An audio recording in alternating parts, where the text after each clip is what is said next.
Good morning.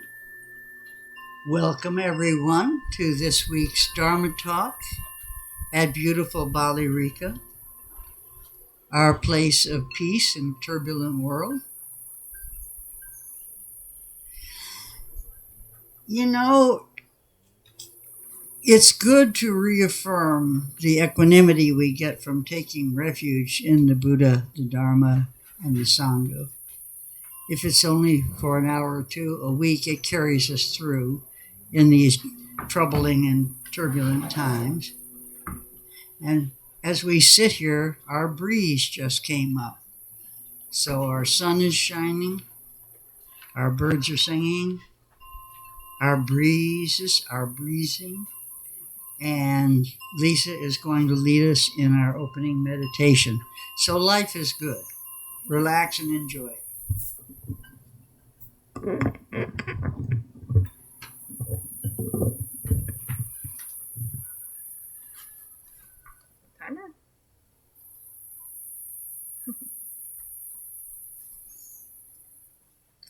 Good morning, everybody.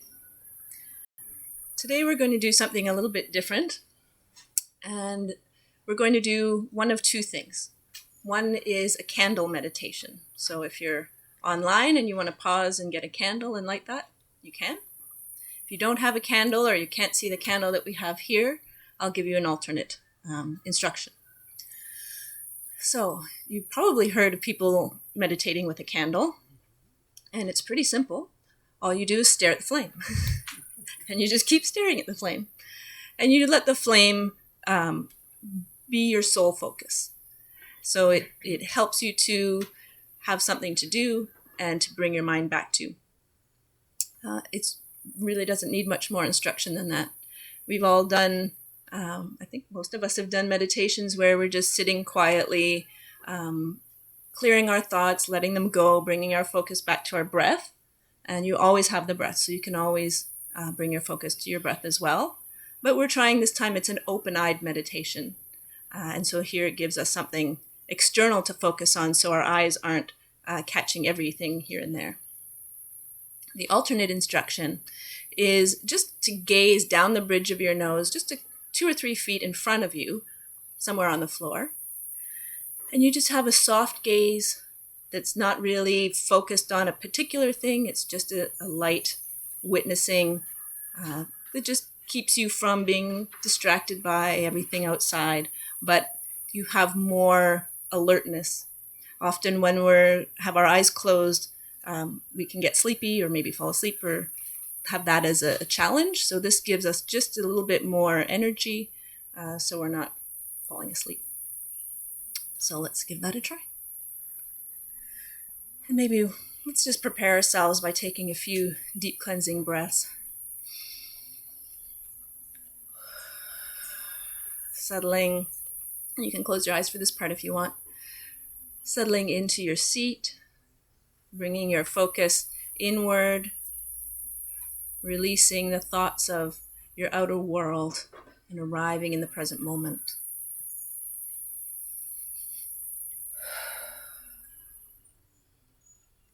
And when you feel settled and more stable, then just gently open your eyes, raise them, and either stare at the candle or just in front of you.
And as we watch the candle dim,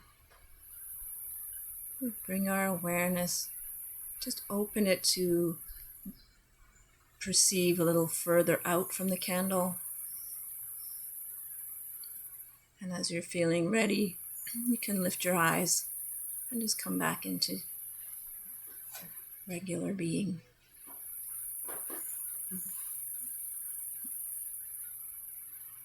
Namaste.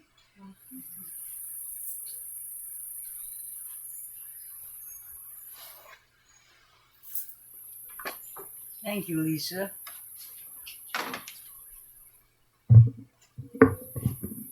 How'd that feel for everybody? Good? That was something new and interesting. And in the future, I've asked Lisa to do a day or even a 2-day program on all the different forms of meditation because there are many, many ways to meditate, and it's good to have sort of a whole collection of them, ones that you can call on in different circumstances as needed.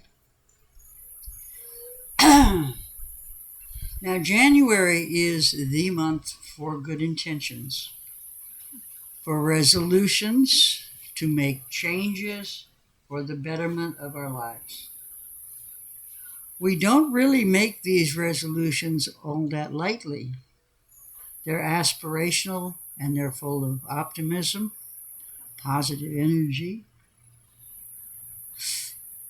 And then something happens. For whatever reason,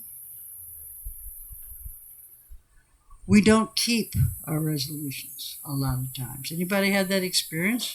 Not everybody? Yeah, everybody had that experience. So here I go. I'm going to ask you a Dharma question. What went wrong? What went wrong? Fear. Could be. We're going to talk about that. Habit. Habit, lack of willpower. But let's unpack this a little bit from a Dharma point of view. When you made this resolution, like the Greek god for whom the month is named, we looked to the past. We checked out our experiences. We checked out our mistakes and our failures, the things we wanted to set right, or the things we wanted to let go of. And we looked to the future with the other face to live out our dreams, our goals, our plans. Now, with all this positive energy of good intention, what went wrong? What's in that process? There's nothing wrong with the resolution you made. It's valid. And there is nothing wrong in the analysis of what has led up to this point in your life that you made that resolution. And there is nothing wrong with your plans for the future, your expectations, as I said. So where did it break down? The process broke down where those two things come together in the present moment. The failure is a process failure of the words not being made into deeds. The words do not become deeds. The action is not taken that manifests the resolution. And this brings us directly into, thank you, Lisa, the now. Because the only place an action is taken is in a present moment of now. The power of now is the only time when anything happens. So if the then and the when don't go to the now, the air goes out, the life goes out, the light goes out. on the resolution you made, very often.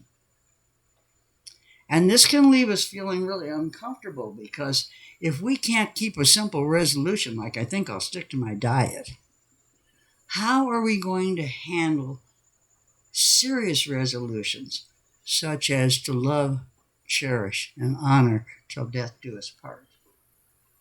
Or I pledge allegiance to the flag. If we can't do the little ones that are strictly for our personal benefit, how then are we going to do the oaths, the pledges, etc., etc.? So now we say, oh, you know what? I think we got a word for this. It's called mindfulness. It's called being aware. And being aware here is that the link that failed is time. It's not bringing together at that moment in time that you can take the action necessary to fulfill the resolution you made. Does that make sense to everybody? Mm-hmm. So now it sort of adds to what we're talking about when we talk about mindfulness all the time. So now we have a resolution on top of a resolution. We're going to say, I make a resolution to be more mindful so I can honor my resolutions. And we find out that things just keep expanding. The causation from the past, the plans for the future, the moment now that we can do it. I've made the same resolution. I'm going to get personal here for a minute. I've made the same resolution now for some 60 years, 70 years, which is to stop cussing. You know, I do it and I say it. I am not a violent person, but I had to have some kind of outlet, and I found it in 4-letter words. It releases that tension. Now, I know that, and I know it's stupid, and I don't like doing it. I don't want to do it. So every year I resolve. So I probably, we get back to our 80-20%, I probably cuss 80% less than I did when I started. So what I'm saying is, you need to be kind to yourself when you're doing this. You don't make excuses for yourself, but you also don't give up on yourself. If you make a resolution, particularly an emotional one, and it doesn't go right, don't say, well, there it goes for another year. You know, that's it, it's done. I can't ever get it right, and blah, blah, and you go into this long thing. Now you got to make another resolution. You've brought that resolution into place, which is, I'm going to actually be intelligent about this. I'm going to be kind about this. I'm going to really take the time to be mindful. And this brings me to something about mindfulness that I've wanted to talk about for a long time. There are two ways we use mindfulness. We use it every day. When we're driving, we're mindful of our automobile, of our road, of the conditions, all that. That's everyday mindfulness. Meditation mindfulness is where we say to pay attention, to be aware in the present moment, non-judgmentally. And this is where I want to make this distinction. You must use good judgment. John Kabat-Zinn calls it discernment. People will say, well, wait a minute, if there's no past and there's no future, and I'm supposed to be non-judgmental, I don't know how to make this thing gel. So let's take the non-judgmental part. We make judgments all day long, every day. We made judgments to come here, what we wear, and what we're eating, everything else. That's fine. That's everyday conditional judgment. When we sit down to meditate and we center ourselves and we go into stillness and quiet, and we take our breathing and we just let go, relax, and we let go of all our opinions of anything we're thinking about. We set aside our cares and concerns of what we've been making judgments about all day, and we don't embroider them. We just sit still and witness whatever comes up. We don't try to manipulate it. This is non-judgmental. You can pose a question to yourself before you meditate this way. Why is it that I always stop going forth with my resolutions? Why is it year after year I make good resolutions with good intentions, and by the end of the month they're all in the rearview mirror? Just pose the question. Don't try to answer it. Just sit and breathe and meditate. So that's that part of it. I said another part, and I can't remember what it was now. But anyway, past and present. Let's do this. Everybody know the Eightfold Path. The meditative path are 6, 7, and 8. Mindfulness is number 7. Lisa just touched on 6 and 8. 6 is effort, and 8 is concentration. The use of flame or chant or any of the things, just simple meditation, are ways of developing concentration. If you can't keep your mind focused on something for the count of 3 or 4 breaths, you have to say, maybe this is something I need to work on. And if you work on that, and if you study what the Dharma says about concentration, other things begin to get easier. In other words, you get closer to being able to keep those resolutions. Right effort means that if you're saying, I'm not going to eat Twinkies anymore, you don't walk down the Twinkie aisle. Right effort gives you 4 things that you do. We won't go into them because that's a whole talk. But how you do not let the temptation arise, what you do when it arises, how to cultivate it so nothing happens to the good side of yourself, and how to maintain that concentration and focus. So now you've said, wait, I've got some stuff there are things I can actually do, because I think I'd feel better about myself if one year, we kind of laugh about it. We shrug it off. But we're a little uncomfortable about the fact that we're so wishy-washy, So there's that. Now, another thing that's been on my mind for a long time that has to do with this is to find something new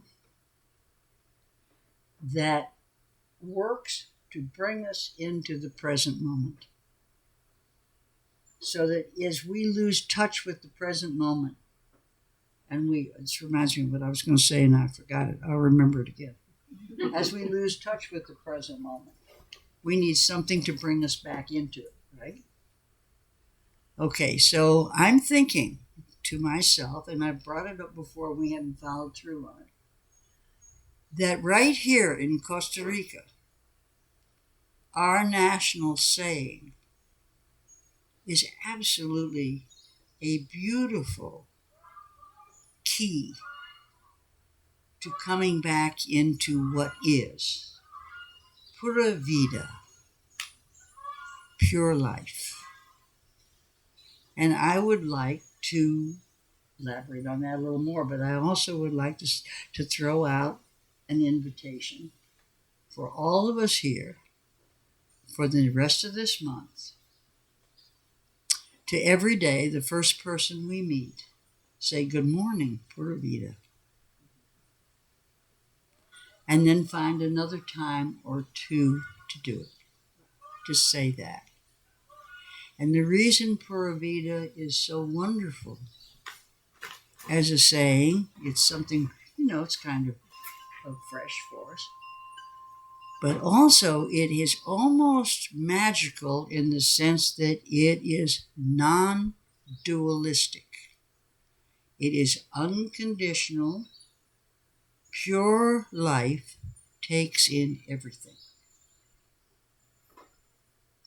Everything in the world, the good, the bad, the ugly, the bad people, death, taxes, everything is pure life. And we can come into the moment so much more readily when we accept whatever is in that moment. When if somebody has just offended us, we can go, Pura Vida. If things aren't going right, we accept the fact that life doesn't always treat us fairly or kindly or anything else. And every time we resist it and push it away and don't like it, we don't have to like it, but don't like it in the sense that we're actually going to argue with it. Just saying Pura Vida, like my cuss words, is a really clean way of letting go of whatever negativity is in that moment. It cleans the moment. Does this make sense? I mean, I hear it in my head, but I'm not sure I'm saying it because I've never talked about this before, and it's really not in any of the lessons. So is everybody willing to try saying Pura Vida at least twice a day? And bring yourself back to the present moment with pure life. The moment slips away over and over and over again. And that power of now, which is in the center between the then and the when, lasts only one breath at a time. If you miss it, it's gone forever. If you don't use it, it disintegrates or evaporates almost immediately. It goes bye-bye, like our resolutions, which we know were for our benefit. So a case of self-compassion, of self-love, is to genuinely understand what being in the now feels like. And I think these two simple words are kind of like pull us into it. At least they do for me. So anyway, I'd like to throw that out there. Now, when we study the Dharma, the second step of the Eightfold Path is right intention. And I started this by talking about good intentions. We really don't want to be brought into the now if it is cruel or mean or just ugly. We want to come into a good now.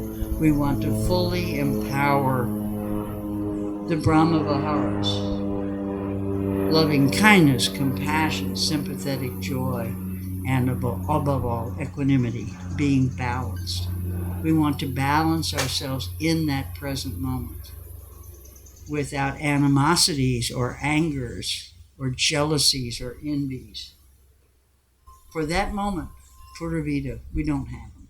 They're just part of the whole scenario of life that we don't choose to exercise.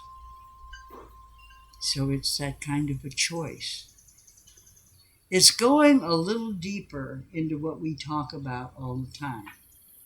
But now the Buddha says the first two steps on the Eightfold Path are perception, viewpoint, and intentions. And intentions are extremely important because they fuel the direction in which we're going to take action. So intentions, the three that he say are key intentions, The first one is renunciation. Sit down and make a list of all the stuff you need to clean out of your psychic closet. You got any old grudges? You know? You have fears? We'll deal with them. Find all the negatives that are the obstacles that create the hindrances that Jeff and I talked about earlier. Find out what is holding you back. Anything that's holding you back from achieving the life you want to live and the things you want to do emotionally and in thought are hindrances. And I always like the one that the Buddha gives us in the second step of how to deal with hindrances, which is to imagine what you feel like when that obstacle is not there. So if you're angry, stop with the power of now. Release the feeling with the imagination of, how do I feel when I'm not angry? Wow, it's a lot better. And it takes you away from the anger into the calm and the peace that we're looking for. So I'd like to talk about this. I don't know how long I've been talking. I wanted to talk a little bit about conditional and unconditional. Is it time? No. No? I No, can you talk a can little go- more. Yes. Okay, let's talk about conditional and unconditional. When we do our metta, our loving kindness, that is a beautiful and sublime, and the Buddha says, loving kindness is the one sublime dwelling and activity that will take you all the way to enlightenment. If you had no other, that's the one. But also it is conditional. Because loving kindness, you say, may I be well, happy, whatever, safe, healthy. Every one of those includes in it the opposite. We live in a dualistic world where everything has an opposite. I want to be well, which means I don't want to be sick. I want to be happy, which means I don't want to be miserable. Pura Vida, and when you go through deeply enough to insight meditation and you get to shunyata and emptiness, when you have outgrown your ego, it's unconditional. And you realize that all this unity we talk about, we want to be one with everything. And all the suffering that comes from separations, we need connections with people and they're broken. Relationships are shattered. And in Christianity, suffering is from separation from God. In Buddhism, the suffering comes from not being aligned with who you truly are, with your Buddha nature. You've been separated from your own true nature, which is pure energy. So we have all these conditions. As we make the choices, we have always an either or, and there's a good and the bad and and so on for every single thing we do. But if we really want to be unified, we need to go into this feeling of Pura Vida, pure life. That takes in both sides. That's why I think it's so powerful. As I say, I don't know that I'm expressing it very well. I've been having too much fun lately. I haven't been thinking. But anyway, there we go. My girlfriend's come down and visit me, and one thing and another's going on. But these are thoughts I've had for a long time, and I really wanted to share them with you.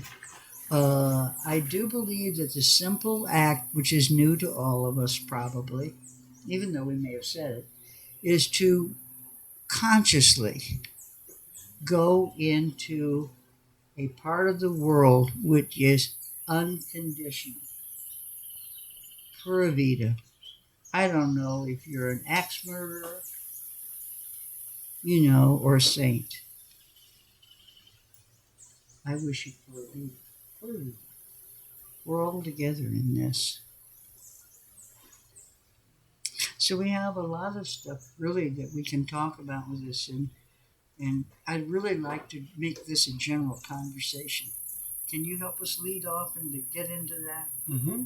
Sure. Okay. So how are we doing on time? Okay. I want as much time as possible. I think that's enough to cover. Does everybody understand what I'm saying? Or Yeah. am I talking gibberish? Mm-hmm. Okay. Yeah, that's good. All right. Good deal. You know, the one thing that I've always, that as you're talking, the one phrase that kept going over and over in my mind is less is more. Mm-hmm. And Pura Vida, that's been my experience in Costa Rica. That's also been the experience during the pandemic. Mm-hmm. Is that the gift is that less is more, if you're mindful. This is the renunciation. Yeah, right. And so as you're talking, it really, I was thinking, you were thinking the Eightfold Path, and I was thinking the Four Noble Truths, that more is when we do the second thing of the second two of the Four Noble Truths. Mm-hmm. Cling, grasp, and crave for things. Mm-hmm. Then more is more. And we're trained in that kind of mentality. Well, we're steeped in that. We're steeped in that, and it takes us further and further away from our own enlightenment. Right. And, but when you practice the kind of mindfulness, the kind of Pura Vida that this culture is also encouraging us to, it's that the antidote to those is emptying and letting go, mm-hmm. and being in the moment. And when you do that, you'll find a greater richness than grasping, craving, clinging, mm-hmm. to things. So, as you listen to Ruthie, what some comments? Speak up if you would, because we have some people who will watch us later. Okay. First, did I say all three of the intentions, or just one? The first is renunciation. I think you said that. The second is goodwill. No, you didn't. Okay. Say that? And the third is to do no harm. Yeah. These are I thought I kind of jumped away from it. These are the three Buddhist essential intentions: to let go, to relax and release negativity in your life and anything that results from the negativity. Mm-hmm.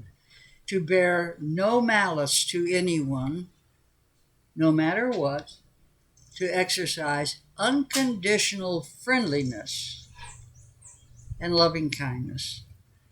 And the third is the same as the Hippocratic Oath. First, do no harm. Okay? Now, one wonderful thing about Buddhism is that it never says thou shalt not. It says please refrain from. Because it realizes that we are human and we aren't perfect. And we need to embrace ourselves in order to continue to expand and not get down on ourselves. So, I neglected. Here you go. Comments. Jump in here, somebody.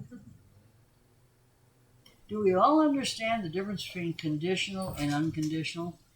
That when we get to the person that we don't like, that we're in conflict with, we don't have to start liking them. Mm-hmm. We are relieving ourselves of the toxin of not liking them, of malice. We're letting go. The poisons in Buddhism are listed as greed, hatred, and delusion. So when we do this, I think somebody said, somebody. Go ahead. Whenever someone says, I might be on a little bit of a rampage or something, and someone said Pura Vida to me. Speak up, Ruthie. Yeah. You're good. It stops me right in my tracks. It's, It does. it stops you. It stops me right in my tracks. But when you were saying, you know, may no harm come to you, the opposite is, I don't want harm to come to you. And you were going through that. So when you say Pura Vida, how do you stop the opponent, the opposite? There is no opposite. It's non-dualistic. Now you're not saying, I wish for something, or Okay. you're simply accepting the unity of everything. Okay. You got both sides of the coins, and you're not making any difference in it. Okay. Mm-hmm.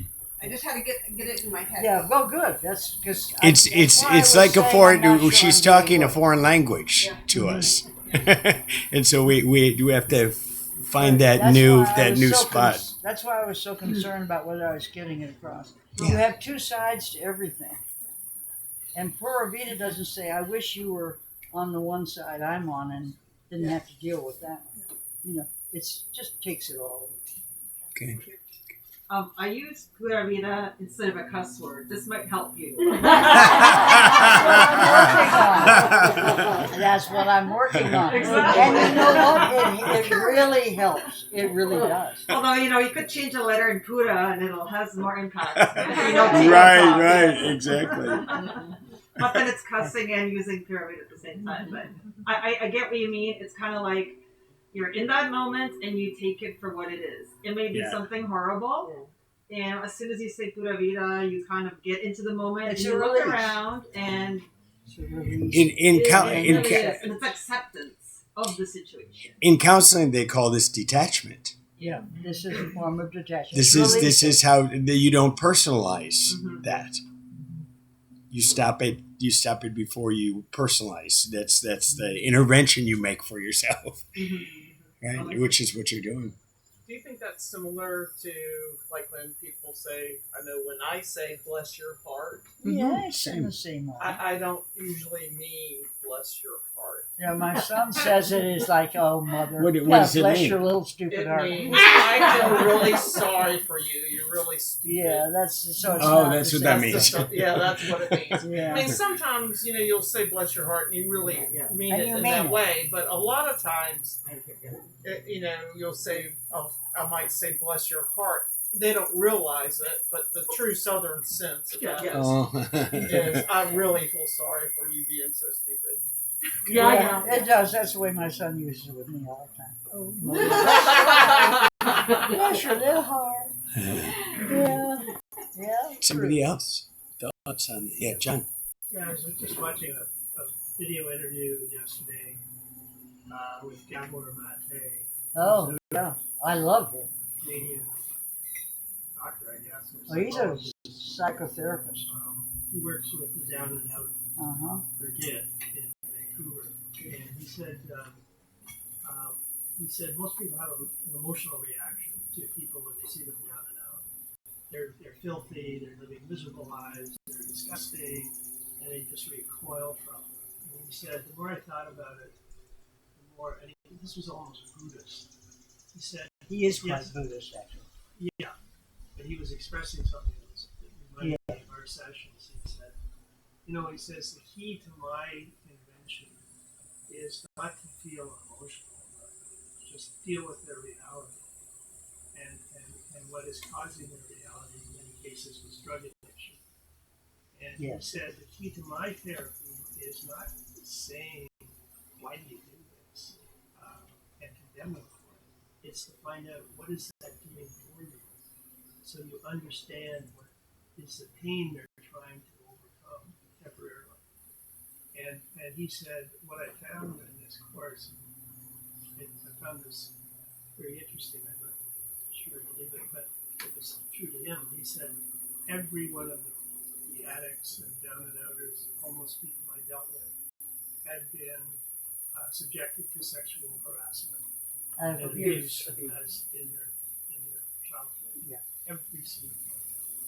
And that was the pain that they were going to such extremes to So if you really want to get in, if you really want to do something, I love your suggestion about good morning, Pura Vida. But if you really want to delve into that, I think you have to remember the second step. Is there's suffering in the world, and there's some reaction to that. But in the middle, there's a reason for it. And the more you analyze the reason, the more wisdom you have about not just saying Pura Vida, but meaning it. Feeling. As I was saying, using it as a way to come back to that moment in time of action. That you can't act on the past. Now, in mindfulness, a lot of times people get the idea that you're not supposed to go into the past and the future. That's not true. That's really a misunderstanding. They'll say, well, no, I'm just supposed to be just in the now. That's not true.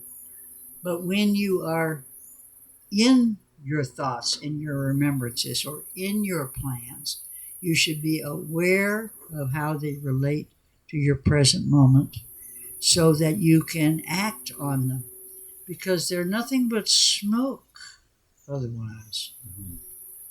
There's no substance to them. Mm-hmm. Your plan is not a plan until you can act on it. Your memories are just nothing but air until they convert into compassion, for example. And John, to what you just said, it's really interesting to me that 2,600 years ago, the Buddha was so up to date. Of the 5 precepts,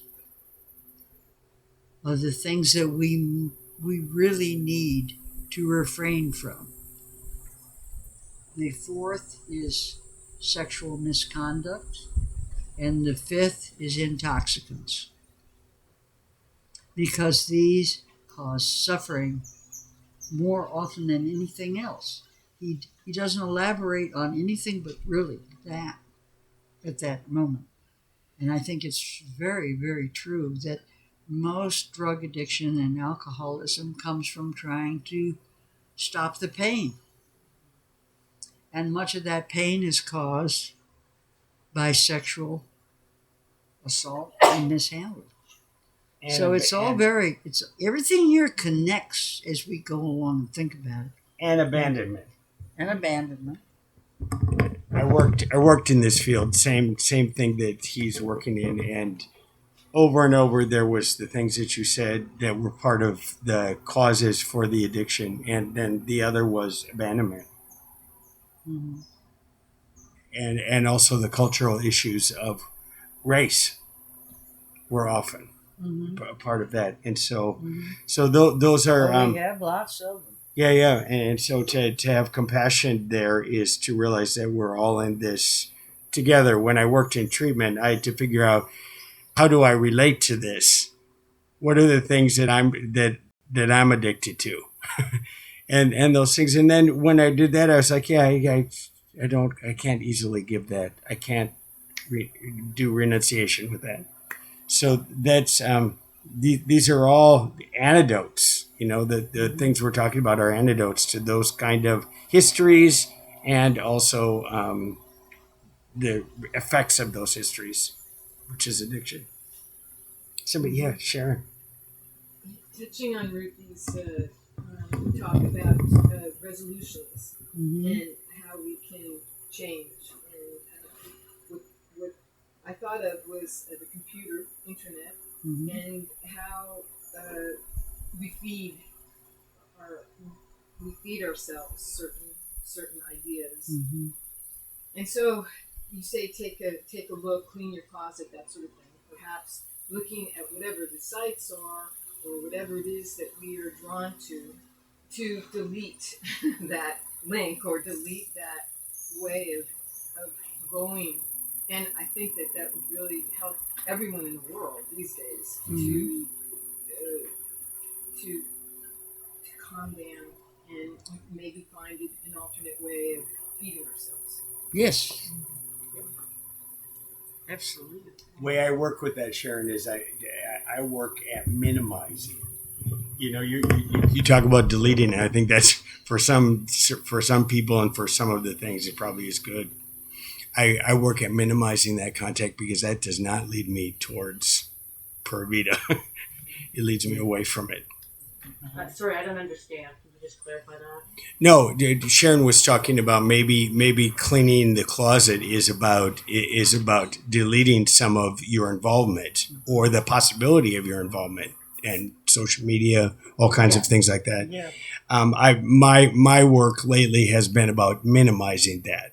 Like I'm willing to look at this for 30 minutes, and when I start to feel myself go over that cliff of my emotional abyss, it's time for me to stop. It's just another addiction.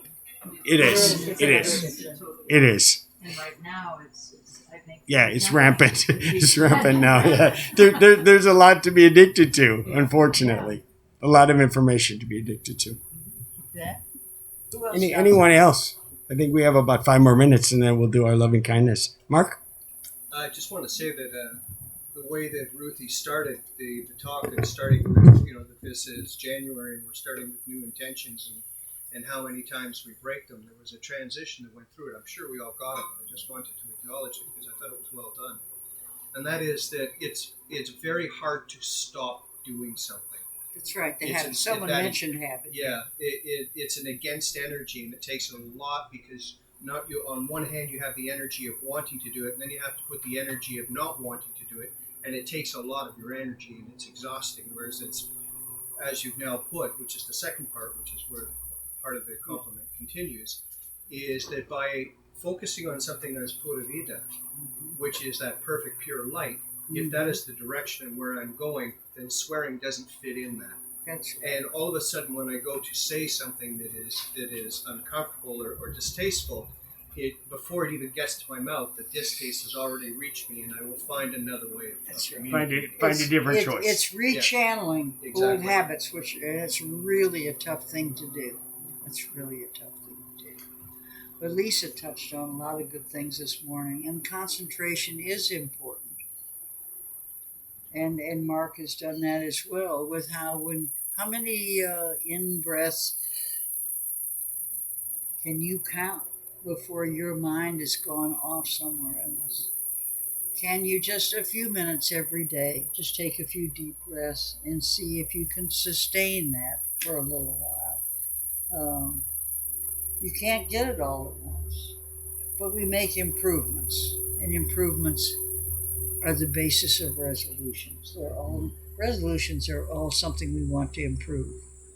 Can I say something? Mm-hmm. I find that there are some people that are really upset when you feel Pura Vida. And they're upset when you say they upset. I'm not going to give names, but they get upset. Like I do experience Pura Vida every day. A lot. Yeah. And it's just who I am, and I didn't try to do it, it's just who I am. But I have a lot of people who resent that. You think they're jealous? I don't know. It's like, oh, your life is so perfect.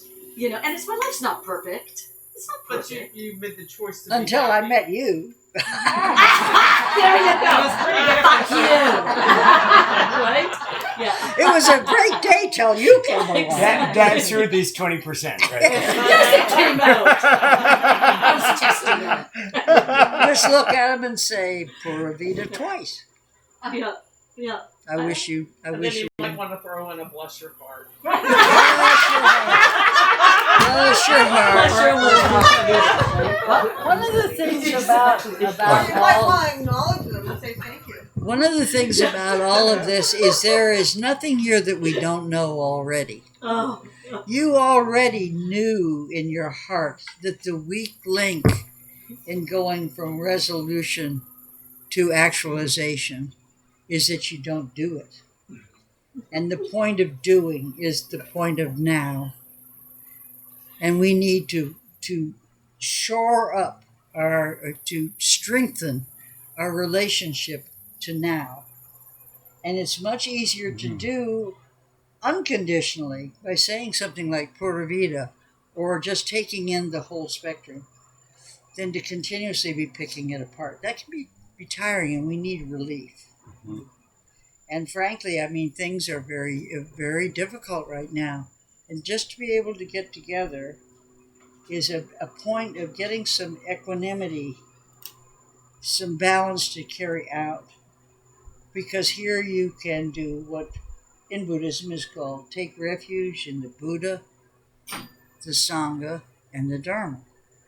The Buddha, the Dharma, and the Sangha, which is in the tranquility, the poise, the teachings, and your friends. Because people who say things like that are suffering themselves. Exactly. And so I'm trying to have And compassion for those people. If you have compassion for them, but you don't have to be obligated to change them or to embrace them either. Just, that's the way it is. Bless your heart. Bless your heart. Okay. We did loving kindness. Oh, I think it's about time. it's time for loving kindness. You remember that T.S. Eliot said, we continue on our exploration, whatever comes, until we return to where we started and see it as for the first time. And this is the circle, it's the cycle. And once we can get comfortable with seeing things as for the first time, with maybe taking a different perspective, which is what right thought is about, the right perspective, step sideways and look at something from another angle. That helps. Anything we can do to engage ourselves in reality and what is now and what we're really with is a good thing. And now we turn towards unconditional friendliness, the second intention, also called goodwill. And this is for peace on earth, goodwill towards men. And it begins with ourselves and we move outwards. I think everyone here knows how to do this. Oh, wait a minute. Ellie is here. Where's Ellie? There she is. Okay, Ellie, you're going to pick out 5 people. Just follow along and I'll tell you who they are as we go. You're going to open your heart now, little by little, and move it farther and farther out. Okay? This is growing up emotionally and not being narrow and confined and suffering. It's to give up suffering. So take a few deep breaths. Center yourself. Anybody want to stretch first? And I think probably we ought to, but anyway, get yourself centered and comfortable and stable. Close your eyes and repeat to yourself after me this phrase. Ellie, this is for yourself. May I be well. May no harm come to me. May I live with ease. Ellie, ease is equanimity, poise, balance. May I live with ease, calm and peaceful. May I be happy. And now we think of someone that we love very, very much. Bring their face to your mind's eye. Smile to them and say, may you be well. May no harm come to you. May you live with ease, calm and peaceful. May you be happy.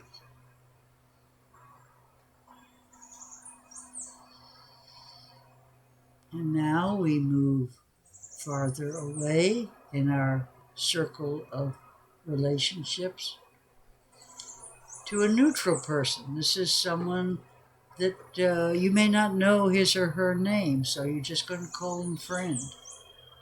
They may wait on you in the store and you always smile and you like them, but you really don't know them.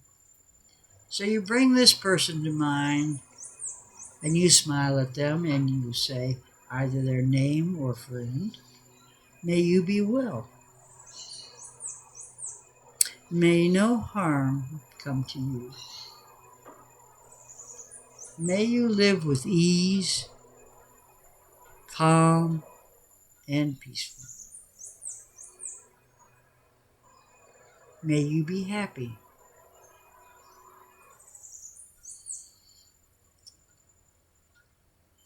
And now we turn our attention to someone with whom we are in conflict.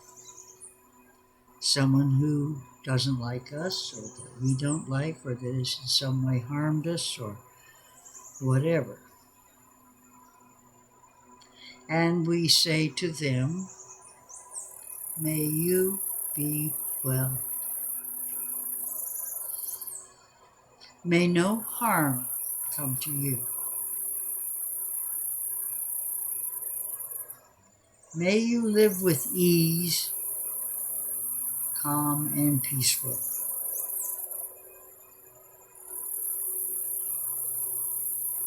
May you be happy.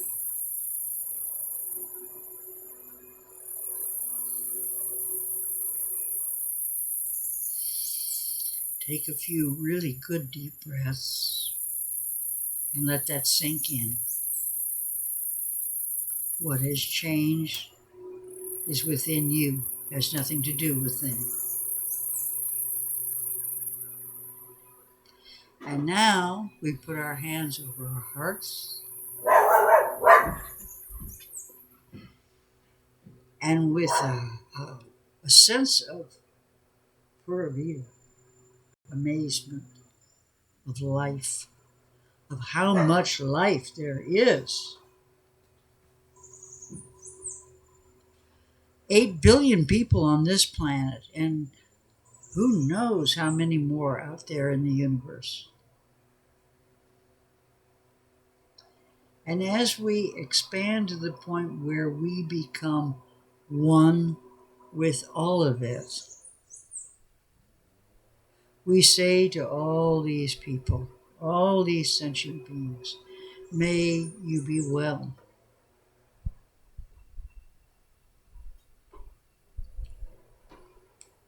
And then we say, may all beings everywhere, on this plane and all other planes, be safe.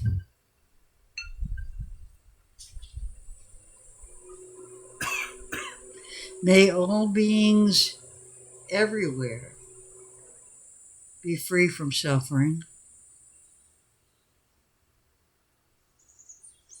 May all beings everywhere be happy.